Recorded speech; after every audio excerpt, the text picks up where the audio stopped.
Now we are with the telephoto camera on the iPhone 7 Plus, walking, and I don't know what about you guys, but it looks very shaky here on the iPhone 7 Plus. So it looks like it might not have stabilization. Let's just do a bit of running as well. Interesting, they are both mounted to the same device, by the way. So now we're indoors in room lighting on the iPhone 7 Plus, testing out the autofocus. Seems to be doing okay. A little bit slow to capture the focus on the background box there. Now same lighting on the Note 7, and there's that dual pixel autofocus again. Straight away, boom. Even though we're under room lighting, it still is super quick to focus on.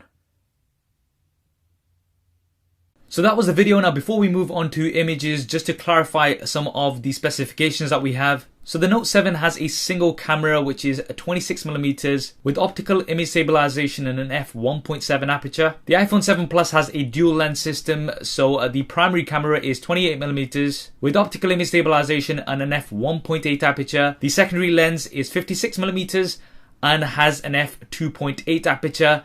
And as you saw from the video earlier, no optical image stabilization. Now if you want to skin up one of your devices like I have done here on the Note 7, then definitely check out our sponsor for this video, which is dbrand. Dbrand skins are a great way to make your device look unique, whether that's the iPhone 7, 7 Plus, Note 7, or many other devices. I'm going to be leaving a link to them in the description below, so definitely do go ahead and check them out. Final thing to mention is that all images here were taken on automatic. I did not tweak any of the settings to make things as fair as possible, because that's how most people will be using them. So starting off with some Super SAF style car selfies. Now the reason why I do these is because we have some background here as well, and then we can see the dynamic range of the cameras.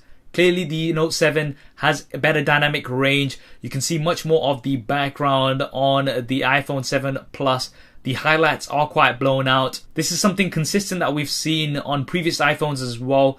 The dynamic range isn't too great. We also have a wider angle of view on the Note 7, so that is going to be better for your group selfies. One advantage that the 7 Plus has over the Note 7 is that it's 7 megapixels compared to 5 megapixels, so you can crop in much further and you will get more detail on the 7 Plus. Now moving on to some indoor low light selfies. So this is under room lighting.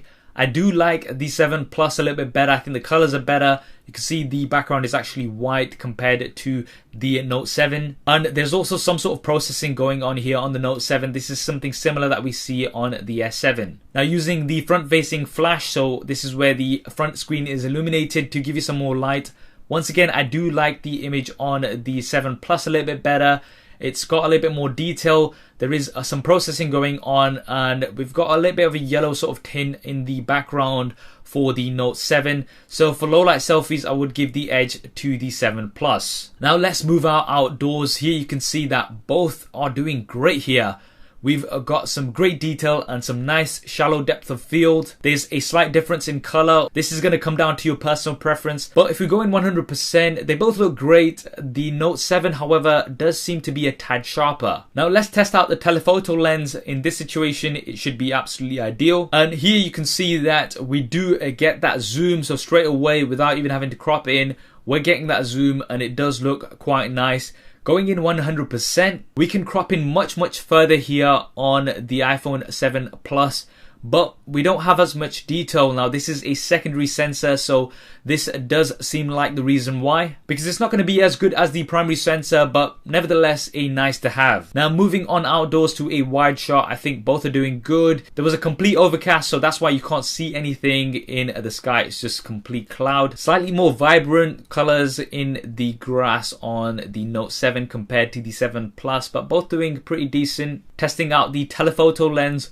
on the 7 Plus, you can zoom in much further, but the highlights are quite blown out compared to the primary sensor, so that's just something to bear in mind here. Now moving things indoors in room lighting, I think both are doing decent here. The Note 7 a little bit on the yellow side, the 7 Plus a little bit on the magenta side. It seems to have a bit of a tint, which I don't really like. Now let's really push things in terms of low light. So I've switched off the lights here, and you can see that the Note 7 is definitely doing better. I think that does come down to the larger sensor size.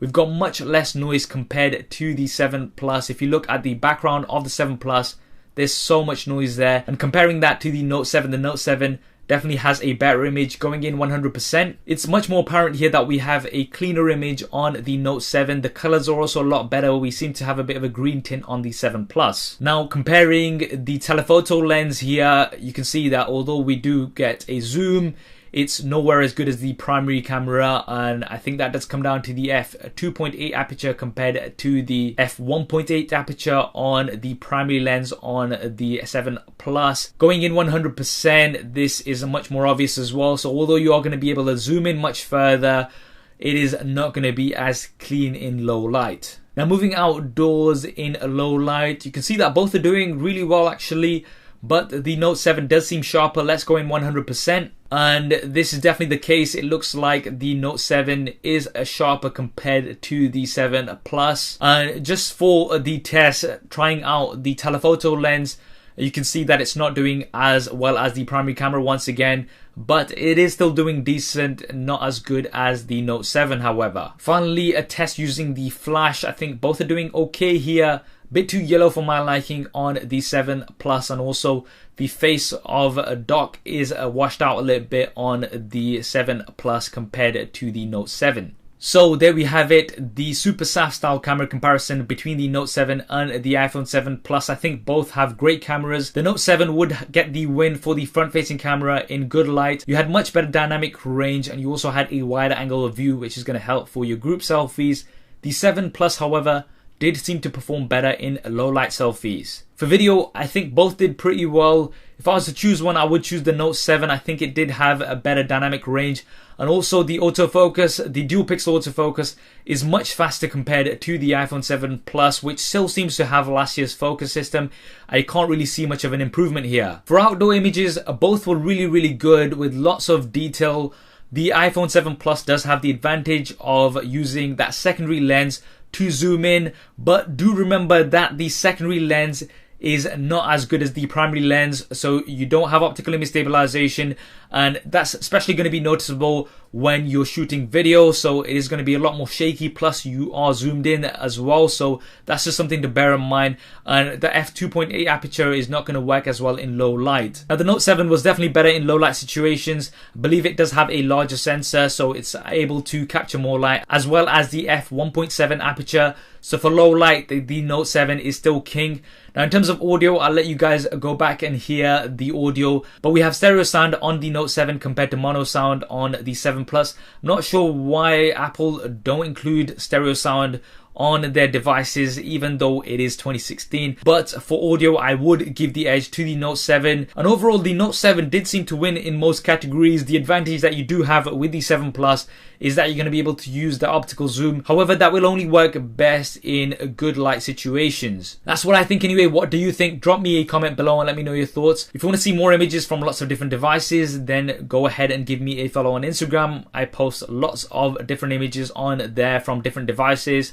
I hope you enjoyed this video and found it useful. If you did, then please do hit that thumbs up button for me. It really does help me out. And if you haven't already, then make sure you have subscribed, because I've got lots more content coming up on here.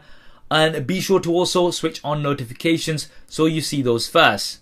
Thanks for watching. This is Saf on Super Saf TV, and I'll see you next time.